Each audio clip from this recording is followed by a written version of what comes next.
बिस्मिल्लाहिर्रहमानिर्रहीम। अस्सलाम वालेकुम स्टूडेंट्स, उम्मीद है आप सब लोग खैरियत से होंगे। मैं फर्स्ट ईयर के 5वें चैप्टर का दूसरा लेक्चर शुरू कर रहा हूँ। इंटरमॉलिक्यूलर फोर्सेस पर हम पिछले लेक्चर में बात कर चुके हैं। इंटरमॉलिक्यूलर फोर्सेस की 3 टाइप्स जो है, dipole dipole forces, dipole induced dipole forces और इंस्टेंटेनियस डाइपोल फोर्सेस। इसका तज़किरा आप पिछले लेक्चर में देख चुके हैं। आज हम जो चौथी टाइप्स है इंटरमॉलिक्यूलर फोर्सेस की, हाइड्रोजन बॉन्डिंग, उस पर हम बात करेंगे। हाइड्रोजन बॉन्डिंग भी बेसिकली इंटरमॉलिक्यूलर फोर्स ही है, लेकिन आप ये कह सकते हैं कि it is a special type of intermolecular forces. और ये डाइपोल डाइपोल फोर्सेस से मिलती जुलती है, लेकिन इसकी कुछ कंडीशंस हैं जो मैं आपके सामने रख देता हूँ ताकि आपको इसमें और बाकी फोर्सेस में फ़र्क का पता चले।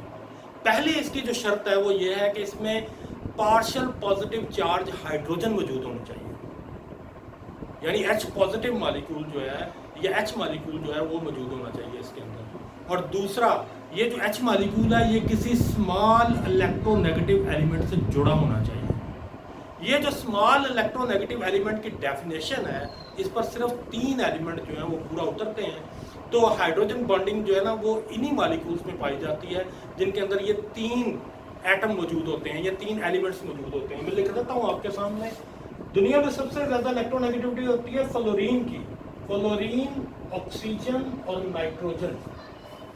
अगर हाइड्रोजन इन तीनों में से किसी एक एलिमेंट से जुड़ी हो तो फिर ऐसे मॉलिक्यूल में हाइड्रोजन बॉन्डिंग के पैदा होने के चांसेस होते हैं। तो याद रखें, hydrogen bonding is a special type of intermolecular forces in which small partial positive charge hydrogen is attached to a small electronegative element, strong electronegative element. और दुनिया में सबसे ज्यादा इलेक्ट्रोनेगेटिविटी होती है फ्लोरीन की, उसके बाद ऑक्सीजन है और फिर नाइट्रोजन है। कुछ और भी एलिमेंट हैं जिनकी इलेक्ट्रोनेगेटिविटी तो ज़्यादा होती है, लेकिन उनका साइज बड़ा होता है, इस वजह से हम उनको इसमें हाइड्रोजन बॉन्डिंग में कंसिडर नहीं करते। तो अगर आप हाइड्रोजन इन 3 एलिमेंट से जुड़ी हो तो ऐसे मॉलिक्यूल आमतौर पर हाइड्रोजन बॉन्डिंग शो करते हैं, बिल्कुल उसी तरह जैसे आपने डाइपोल डाइपोल फोर्सेस में देखा था कि मॉलिक्यूल के अंदर पोल्स बनते हैं, इनके अंदर भी पोल्स उसी तरह बनते हैं। मसलन मैं आपके सामने HF की एग्जांपल रखता हूँ। HF के मॉलिक्यूल में आपको पता फ्लोरीन की इलेक्ट्रोनेगेटिविटी हाइड्रोजन से ज्यादा है, तो ये इस इलेक्ट्रॉन पेयर को ज्यादा अपनी तरफ खींच लेती है, जिसकी वजह से इस पर आ जाता है पार्शियल नेगेटिव चार्ज और इस पर आ जाता है पार्शियल पॉजिटिव चार्ज। अब HF के करीब अगर और एक मॉलिक्यूल आए HF का, तो वो इसका नेगेटिव पार्ट उसके पॉजिटिव पार्ट को अपनी तरफ अट्रैक्ट करेगा। ये जो मैं डॉटेड लाइन से शो कर रहा हूँ, दैट इज हाइड्रोजन बॉन्डिंग। इसमें अगर आप गौर करें तो पार्शियल पॉजिटिव चार्ज हाइड्रोजन जो है ये 2 इलेक्ट्रोनेगेटिव एलिमेंट्स के दरमियान में ट्रैप हो गई है। एक ये फ्लोरीन और दूसरी ये फ्लोरीन है। एक के साथ उसका कोवलेंट बॉन्ड है और दूसरे के साथ उसका हाइड्रोजन बॉन्ड है। Hydrogen bond is not a proper bond, एक बात ध्यान में रखिएगा, इसलिए मैंने इसे डॉटेड लाइन से शो किया है। ये बेसिकली इंटरमॉलिक्यूलर फोर्स है, और इंटरमॉलिक्यूलर फोर्सेस जितनी भी होती हैं ये आप ध्यान में रखें कि वो जो केमिकल बॉन्ड होते हैं जैसे आयनिक बॉन्ड है, कोवलेंट बॉन्ड है, उनसे ये कमज़ोर होती हैं, बल्कि काफ़ी ज़्यादा कमज़ोर होती हैं। तो हाइड्रोजन बॉन्ड को मैंने डॉटेड लाइन से इसलिए शो किया है क्योंकि ये इंटरमॉलिक्यूलर फोर्स है, ये प्रॉपर बॉन्ड नहीं है। तो दोनों शराइत आप देख लें पूरी हो गई हैं। मॉलिक्यूल के अंदर पार्शियल पॉजिटिव चार्ज हाइड्रोजन मौजूद है और ये 2 स्मॉल इलेक्ट्रोनेगेटिव एलिमेंट के दरमियान में ट्रैप हो गई है। एक के साथ उसने कोवलेंट बॉन्ड बनाया है और दूसरे के साथ उसने हाइड्रोजन बॉन्ड बनाया है। अब ये जो हाइड्रोजन बॉन्डिंग है, इसका भी जैसे बाकी इंटरमॉलिक्यूलर फोर्सेस पर आपने देखा है कि उनका जो लिक्विड्स होते हैं उनकी फिजिकल प्रॉपर्टीज पर इफेक्ट होता है। मेल्टिंग पॉइंट और बॉइलिंग पॉइंट चेंज हो जाते हैं, या एसिडिटी, बेसिसिटी, इस तरह की प्रॉपर्टीज चेंज हो जाती हैं। मैं एग्जांपल आपको दे देता हूँ। इसी तरह हाइड्रोजन बॉन्डिंग का भी फिजिकल प्रॉपर्टीज के ऊपर इफेक्ट है। मसलन अगर हम हैलोजन एसिड की बात करें, HF, HCl, HBr और HI, तो सबसे जो वीकर एसिड है इनमें वो HF है। उसकी रीजन ये है कि आपने एसिड की डेफिनेशन पढ़ी हुई है। एसिड ऐसी चीजें होती हैं जो H पॉजिटिव देती हैं, और फ्लोरीन चूंकि बहुत ज्यादा इलेक्ट्रोनेगेटिव है तो इसमें H पॉजिटिव को निकालना बहुत मुश्किल है, क्योंकि फ्लोरीन की इलेक्ट्रोनेगेटिविटी बहुत ज्यादा है। तो फ्लोरीन की इलेक्ट्रोनेगेटिविटी ज़्यादा होने की वजह से H को निकालना मुश्किल हो जाता है, और चूंकि HF इतना इजीली H पॉजिटिव नहीं देता, इस वजह से ये वीकर एसिड है। तो जितने भी हैलोजन एसिड हैं, इनमें सबसे जो वीकर एसिड है वो HF है। रीज़न है उसकी हाइड्रोजन बॉन्डिंग।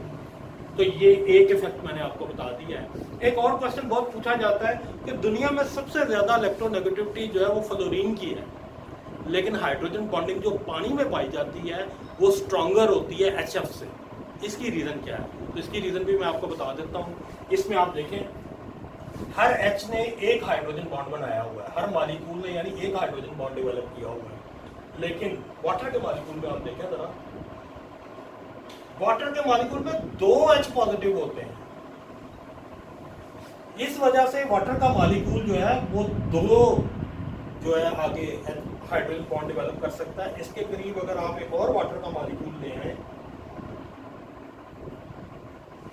यहां भी आप एक वाटर का मॉलिक्यूल ले आए,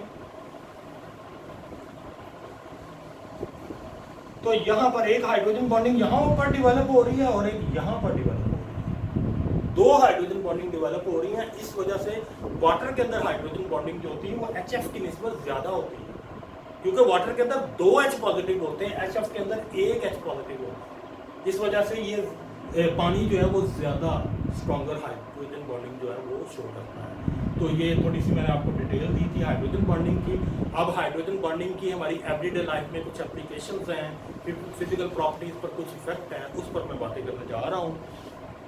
पहला जो इसका इफेक्ट है वो ये है कि हाइड्रोजन बॉन्डिंग जिन मॉलिक्यूल के अंदर पाई जाती है उनके मेल्टिंग पॉइंट और बॉइलिंग पॉइंट अपने रिस्पेक्टिव जो ग्रुप मेंबर्स हैं उनकी निस्बत ज़्यादा होते हैं। मसलन मैं छठे ग्रुप की एग्जांपल देता हूँ। छठे ग्रुप में टॉप पे ऑक्सीजन है, नीचे सल्फर है, फिर सेलेनियम है और फिर टेलोरियम है। छठे ग्रुप के आप हाइड्राइड की बात करें, सभी के साथ आप H2 लगा दें, ये हाइड्राइड बन गए इसके, ये ऑक्सीजन का हाइड्राइड, ये सल्फर का हाइड्राइड, ये सेलेनियम का हाइड्राइड और ये टेलोरियम का हाइड्राइड।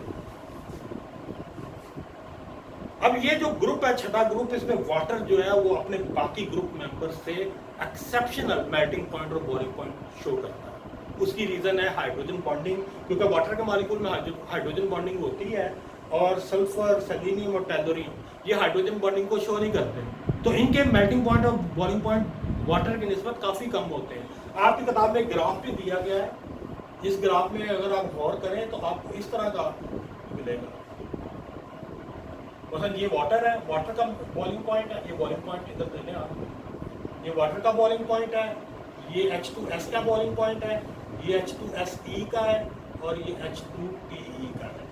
तो आप देख लें कि वाटर ने अपने बाकी ग्रुप मेंबर से एक्सेप्शनल मेल्टिंग पॉइंट और बॉइलिंग पॉइंट शो किए हैं। रीजन है इसकी हाइड्रोजन बॉन्डिंग। ये पहली एप्लीकेशन है।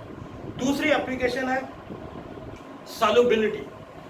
आप जानते हैं कि आपने छोटी क्लासेस में भी एक प्रिंसिपल पढ़ा होगा, लाइक डिसॉल्व इन लाइक का, यानी हर चीज़ अपने जैसी चीज़ में हल होना पसंद करती है। मसलन ऑर्गेनिक सॉल्यूट्स जो हैं वो ऑर्गेनिक सॉल्वेंट में हल होना पसंद करते हैं, इनऑर्गेनिक सॉल्यूट इनऑर्गेनिक सॉल्वेंट में हल होना पसंद करते हैं। ज़्यादातर ऑर्गेनिक कंपाउंड पानी के अंदर हल नहीं होते, लेकिन पानी के अंदर कुछ ऑर्गेनिक कंपाउंड हल हो जाते हैं, जैसे ग्लूकोज है, फ्रुक्टोज है, इसी तरह ये सुक्रोज है और ये अल्कोहल है, ये पानी के अंदर हल हो जाते हैं, क्योंकि ये सारे जो मॉलिक्यूल्स जो मैंने आपको बताए हैं ये पानी के साथ हाइड्रोजन बॉन्डिंग को डेवलप करते हैं।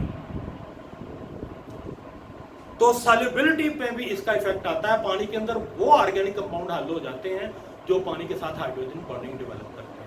इसी तरह साबुन की मदद से जब हम कपड़े धोते हैं तो इसमें भी हाइड्रोजन बॉन्डिंग जो है इन्वॉल्व होती है। अब साबुन जो होता है इसका काम तो बेसिकली ये होता है कि ये पानी की सरफेस टेंशन को कम कर देता है, यानी पानी की जो कोहेसिव फोर्सेस होती हैं उनको कमज़ोर कर देता है, एडहेसिव फोर्सेस को बढ़ा देता है। यानी पानी के मॉलिक्यूल्स जो होते हैं वो एक दूसरे को अट्रैक्ट करना कम कर देते हैं, दूसरी चीज़ों को अट्रैक्ट करना ज़्यादा शुरू कर देते हैं। इसी तरह वो डस्ट पार्टिकल के साथ हाइड्रोजन बॉन्डिंग डेवलप करते हैं और डस्ट पार्टिकल कपड़े से उतरकर पानी के अंदर चले जाते हैं, इससे कपड़े जो है वो धुल जाते हैं। तो ये इसकी दूसरी एप्लीकेशन है। यानी पानी का जो क्लिनसिंग एक्शन है इसमें भी हाइड्रोजन बॉन्डिंग की काफ़ी इन्वॉल्वमेंट है, क्योंकि जो सोप होता है उसका एक वाटर सॉल्युबल पार्ट होगा, यानी पोलर पार्ट होगा, एक नॉन पोलर पार्ट होगा। जो पोलर पार्ट होगा वो जो पोलर मॉलिक्यूल्स हैं डस्ट के, उनको अपनी तरफ अट्रैक्ट कर लेगा, और जो नॉन पोलर पार्ट होगा वो ग्रीस, ऑयल, इस तरह की चीज़ों को अपने अंदर डिसॉल्व कर लेगा हाइड्रोजन बॉन्डिंग की मदद से, और इस तरह चीज़ें जो हैं वो कपड़े से उतर जाएंगी और कपड़े धुल जाएंगे। ये दूसरी एप्लीकेशन है। एक और इसकी एप्लीकेशन है कि इसकी मदद से ये जो हम दीवारों को पेंट करते हैं, तो पेंट और सीमेंट के दरमियान भी हाइड्रोजन बॉन्ड डेवलप होता है, जिसकी वजह से पेंट दीवार के ऊपर खड़ा रहता है। इसी तरह हम कपड़ों को डाई करते हैं, जब हम कपड़ों को डाई करते हैं तो कपड़े और डाई के दरमियान भी एक हाइड्रोजन बॉन्ड डेवलप होता है, जिसकी वजह से डाई जो होती है वो परमानेंटली कपड़े के साथ जुड़ी रहती है, इतनी आसानी से उतरते नहीं है। इसी तरह ज़्यादातर चीज़ें जो है ना वो आपको पता वाइट कलर में प्रोड्यूस होती हैं, उनको बाद में जो कपड़ों को कलरेशन दी जाती है डाइस की मदद से, इसमें भी हाइड्रोजन बॉन्डिंग का काफ़ी इफेक्ट मौजूद है।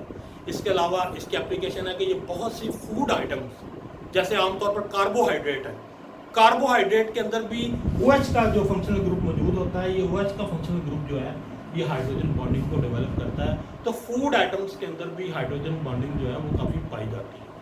इसके अलावा जो बायोलॉजिकल सिस्टम्स हैं जैसे DNA और RNA, इनकी जो स्ट्रक्चर होती है वो भी मेंटेन रखती है खुद को हाइड्रोजन बॉन्डिंग की वजह से। मसलन मैं आपके सामने एग्जांपल रखता हूँ, आप जानते हैं कि DNA डबल हेलिकल स्ट्रक्चर होती है, यानी दो धागे एक दूसरे के साथ लिपटे होते हैं। ऐसे ये दो धागे आपस में एक दूसरे के साथ जुड़े हुए हैं। ये दोनों धागे जो हैं ये एक दूसरे के साथ हाइड्रोजन बॉन्डिंग डेवलप करते हैं। एडानिन जो बेस है वो थायामीन के साथ जो है वो हाइड्रोजन बॉन्ड डेवलप करती है। इसी तरह साइटोसिन गोवानिन के साथ हाइड्रोजन बॉन्ड डेवलप करती है, और इस तरह ये डबल हेलिकल स्ट्रक्चर जो है वो खुद को बरकरार रखती है। तो बहुत से बायोलॉजिकल सिस्टम्स ये भी ऐसे हैं जिनकी स्ट्रक्चर को, जैसे DNA की स्ट्रक्चर आपके सामने लिखी हुई है, तो DNA की डबल हेलिकल स्ट्रक्चर जो है वो हाइड्रोजन बॉन्डिंग की वजह से बरकरार रहती है, क्योंकि ये जो दोनों धागे होते हैं इसमें जो बेसिस पाई जाती हैं, एडानिन थायामीन के साथ हाइड्रोजन बॉन्डिंग डेवलप करती है, और गोवानिन साइटोसिन के साथ जो है ना हाइड्रोजन बॉन्डिंग डेवलप करती हैं। इस तरह ये दोनों थ्रेड्स जो होते हैं वो अपनी स्ट्रक्चर को बरकरार रखते हैं। तो ये जो मेन या इंपॉर्टेंट हाइड्रोजन बॉन्डिंग की हमारी एवरीडे लाइफ में एप्लीकेशंस हैं वो मैंने आपको बोल दी हैं। ये आपका टॉपिक हाइड्रोजन बॉन्डिंग खत्म हो गया है। आपके इंटरमॉलिक्यूलर फोर्सेज वाला टॉपिक कंप्लीट हो गया है। 3 इंटरमॉलिक्यूलर फोर्सेज आपने पिछले लेक्चर में पढ़ ली थी, हाइड्रोजन बॉन्डिंग मैंने आपको इस लेक्चर में करवा दी है। नेक्स्ट आपका जो टॉपिक है हम इवेपोरेशन से शुरू करेंगे। Thank you.